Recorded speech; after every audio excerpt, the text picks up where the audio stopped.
Welcome to Anita Talks History and Genealogy. So glad you all could join me today.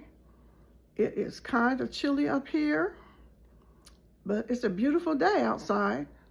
And I just want to welcome everyone who's tuning in, who continues to support me. And also those of you who are asking questions and commenting. Make sure that you hit that like and subscribe or join button. Make sure that you share and speak up about our channel, about Anita Talks History and Genealogy, because we're going to keep it real. Okay, so I'm talking about historical facts that actually align with what's going on right now. Because what is going on right now? What is our, what is the political climate like? What is the social climate like? What's going on here in the motherland?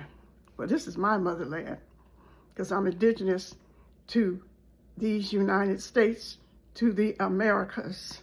My people are indigenous to this country, to this hemisphere, to this continent. I do have African ancestors. The one that I have came here on a slave ship when she was 12 years old. That is the one that I trace back to Guinea, West Africa. All of my other ancestors were here on the continent of the continental United States, or the continental Americas. Okay, and it's really funny and interesting how some folks don't want to say that they came from the motherland. Well, my ancestor did come from the motherland, but most of my ancestors came from this land. There are ancestors that came from Europe too. But my ancestors were here. And those that were brought here and exploited, even the poor Europeans, they intermixed with my indigenous ancestors. Yes, the poor Europeans that were brought here, that were sent here, that were in Virginia, South Carolina, in the slave states. They were sent here, some of them, and I'm not saying all of them my relatives, but many of them came here as convicts because when they say colony, it was a prison colony here in the Americas. In Australia, it was a prison colony too. So, make of it what you will. But, so when I'm talking about history, and I'm focusing a lot on the Americas, because this is where my indigenous lines, my indigenous history begins. And those people who are indigenous, who are my ancestors, were not light-skinned. They were brown-skinned, and some of them were dark-skinned. And they were here. And guess who says they were here? The DNA said they were here. My mother said they were here. But the DNA, most of the DNA companies are run by Europeans. They're the ones that came back with 100% DNA from Colombia, South America. 17% DNA on my mother's side, or 17%, 18%, Native American on one of my mother's lines. So that's, and then some of the other lines came back 100%. So I know, I knew when I was a child because my mother, who was our oral historian, told us who we were. And then when we would go outside, the people outside would say, you can't say that, you can't claim that. You know, who was claiming it? I don't know who was claiming it. I was just saying, oh, because I knew that my mother wasn't lying. If she was going to lie, why wouldn't she say, oh, we're white? Because the white people had all the power then. And then she was, and they were white lines, European lines. She wasn't saying that. She was saying, oh, we live in Pennsylvania. You were born here. I was born here. My father's people were here before the Europeans came and colonized this region. That's what she was saying to me. So,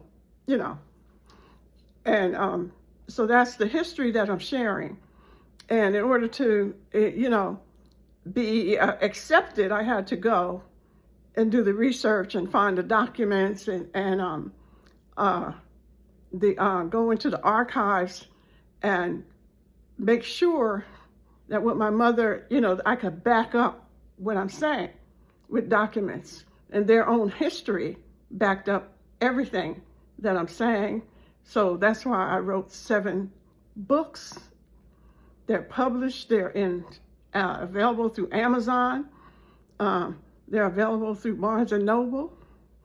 And yes, I am, I'm like, when I'm speaking, I think about when I started out and I did not see any persons that look like me, whether indigenous or of African descent, looking for their records, not looking for, not in the search that I was doing at the Mormon Temple, at the archives. It was myself starting out, and then some of my cousins would go with me into into those archives. I would leave from California and go to Virginia and hang out with my cousins that were in that region, and we would go into the archives and historical societies in Virginia, Pennsylvania, and we went to D.C. to the archives there. And one of my cousins, who is now deceased, Perry Pennington, he had done a lot of deep research, when I met him. So we were, we were organized. It wasn't just a haphazard kind of research that we were doing.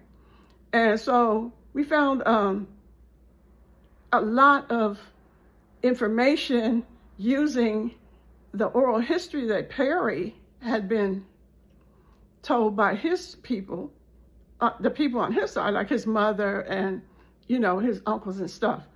That's how he was researching. And we were, so we're related. And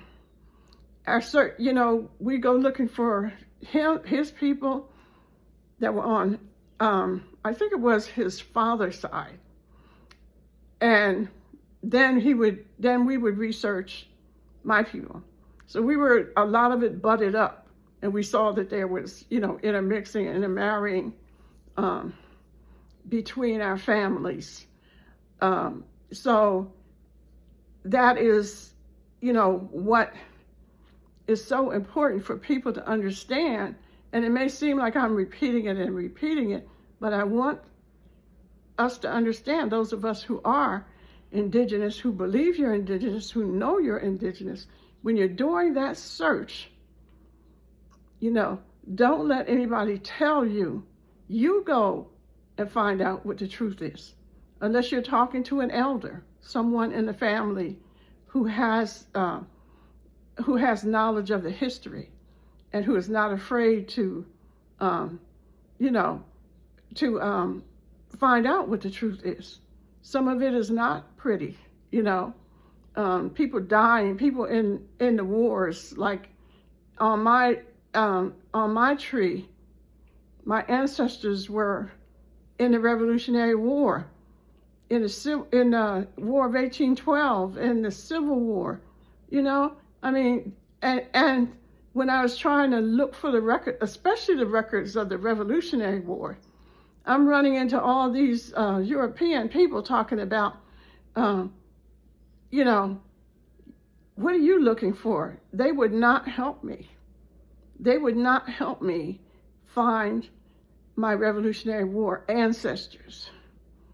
And then when I did find those records on my own, which were at the College of William and Mary in the Schwemm Library, and it was under the commander, or they call him a colonel of the of Raleigh Penn. So Raleigh Penn, who was my ancestor, who was one of my ancestors who was in the Revolutionary War, the name of those troops who were, they were colored troops or mulatto troops coming, were in the Revolutionary War. So they were under General Cabell or Colonel Cabell. He was the person who was commanding these troops who were mulatto. Almost all of the troops were mulatto, and those records were buried. So when I went to the DAR, they were telling me, this was in 1998, they were like, no, you have to prove, this, and you got to find a roster. And, when I did find a roster, I was already a member of the DAR through my ancestor, Charles Lewis, who was in the Revolutionary War out of Fredericksburg. So I was accepted as Charles Lewis's descendant after I proved my connection to him, that he's my direct ancestor, and he was out of Fredericksburg. And then, so when I proved Raleigh, I was already a member of the DAR.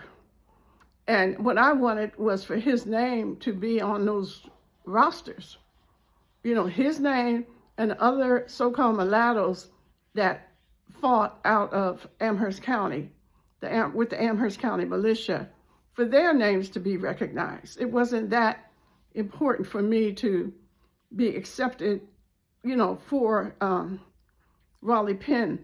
I was by that time a member of the Monacan Indian Nation through Raleigh Penn and Sarah Evans, who were, who I proved to be my ancestors. And they were prominent farmers in Amherst County, Virginia.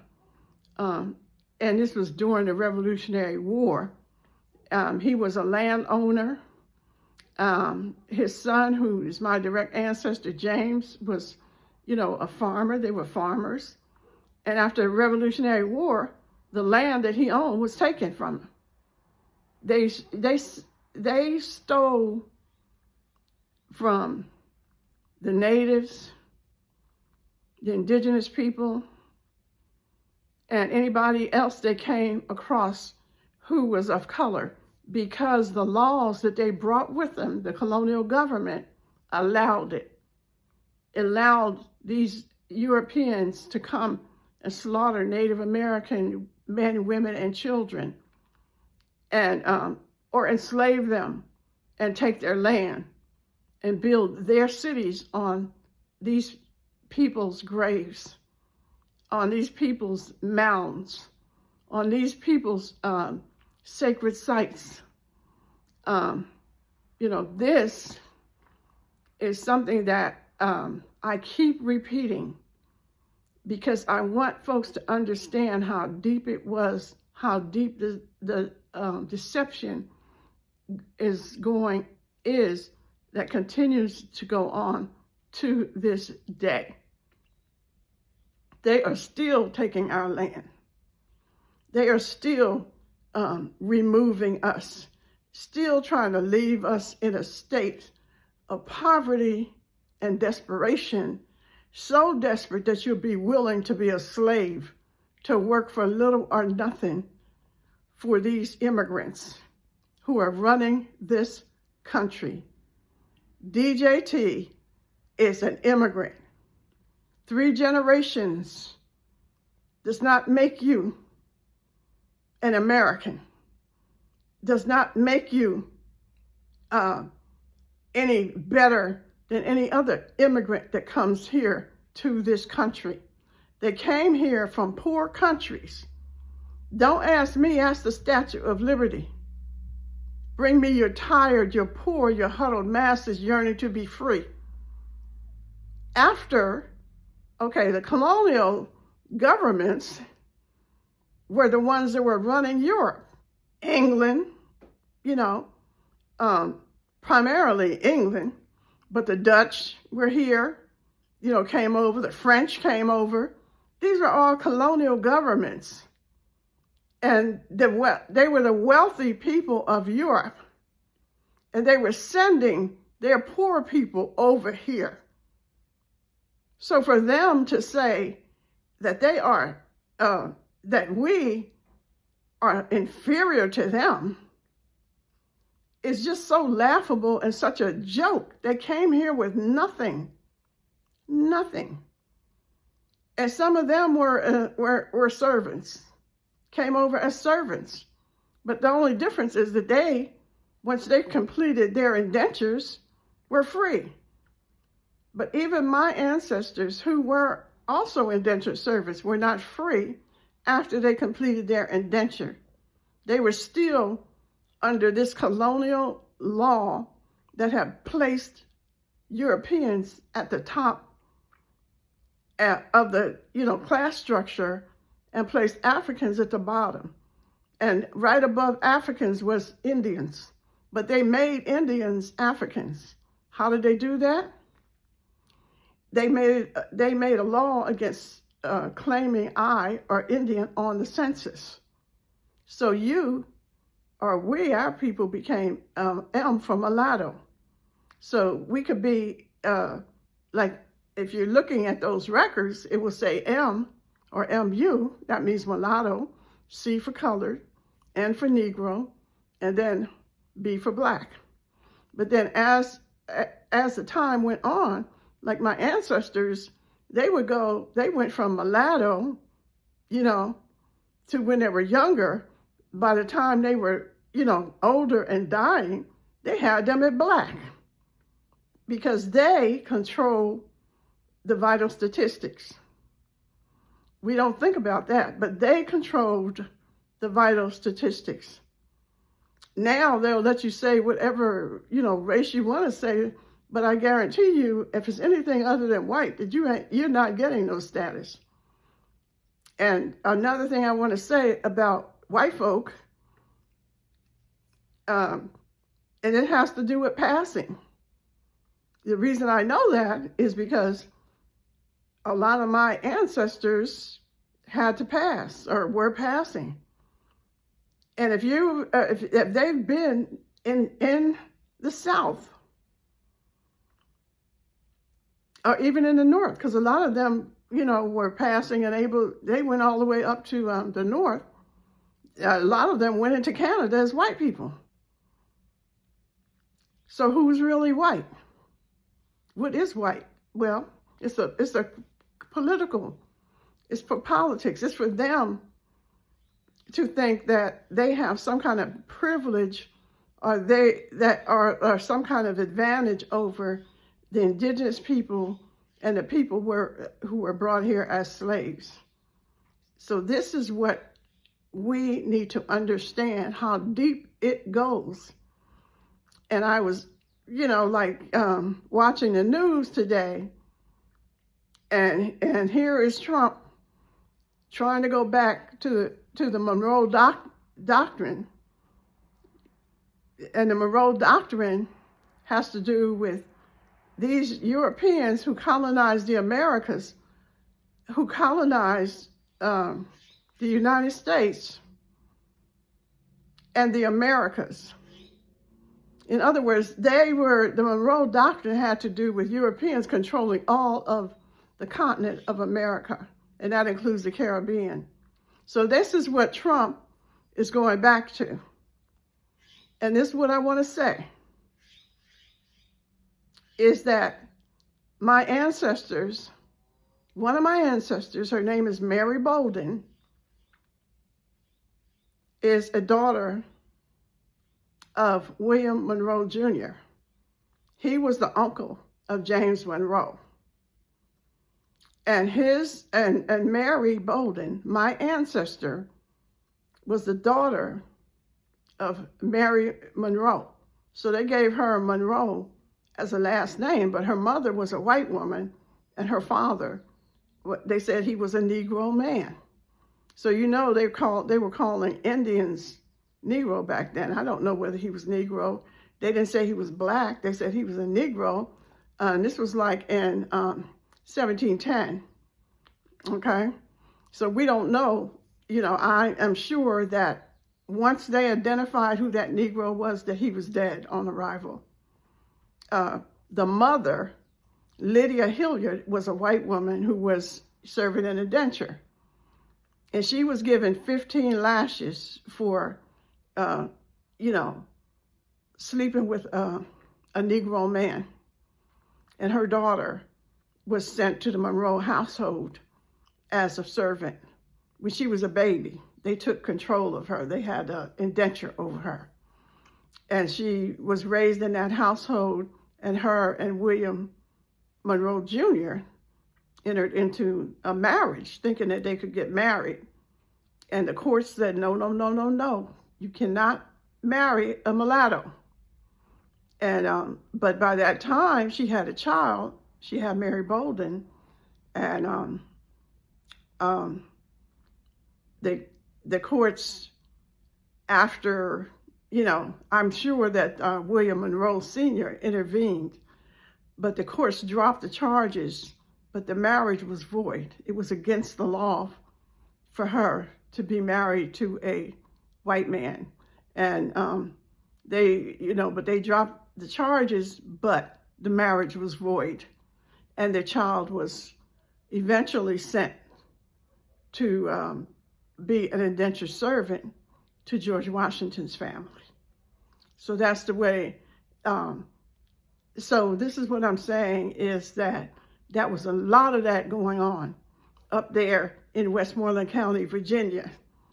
All the, like President's Row was there, the Monroes were there, all the Washingtons were there, all these people, prominent people who were running the country were there in Westmoreland County, Virginia.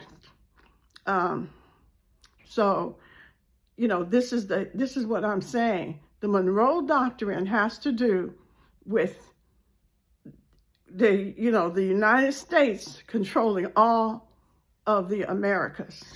This is what Trump is going back to. I wish you folks would pay attention to what he's trying to do.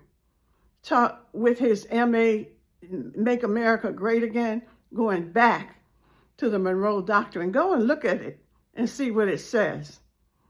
And my thing is that, no, you're not going back, because we're not going back. We already know what back looked like, but they don't want us to have the history. They don't want us to know what was going on back then. But we know. We know. And we're not going back. And DJT just had his military seize a oil ship from Iran that was in the Caribbean, going to Venezuela or coming from Venezuela, but it was Iran. It's an Iranian oil ship, because they do commerce, just like America goes over in Iran and does commerce. So you done seized an Iranian oil ship. So what do you think is going to happen when you try to have an oil ship over near Iran? When you go over there, guess what? They're going to be seizing your oil ships. And they will be bitching and crying because they have no ability to look back and learn from the past. Everything they do is a gotcha. Like the media is playing it up. Oh, they took an Iranian warship. Yes. Go America. Go. We got this. But you're not thinking about the consequences of your actions. You're like little children. And those consequences are going to come back to haunt us, So, let's see where this goes. But I just find it so fascinating to see how they do the same thing over and over again and expect different results. So let's sit back, sip some coffee and just see where this goes. And thank you for tuning in to Anita Talks History and Genealogy. Please check out my merch. Please join, subscribe, get a paid subscription if you can, donate if you can to Cash App, $ WILLS 920. That's Wills 920. And also, my books. Check out Amazon and look at my books and purchase my books. And also call your libraries and ask them if they have my books. And if they don't, tell them to get them. You can call a library and order books. If you can't afford to buy them, you can call and order books.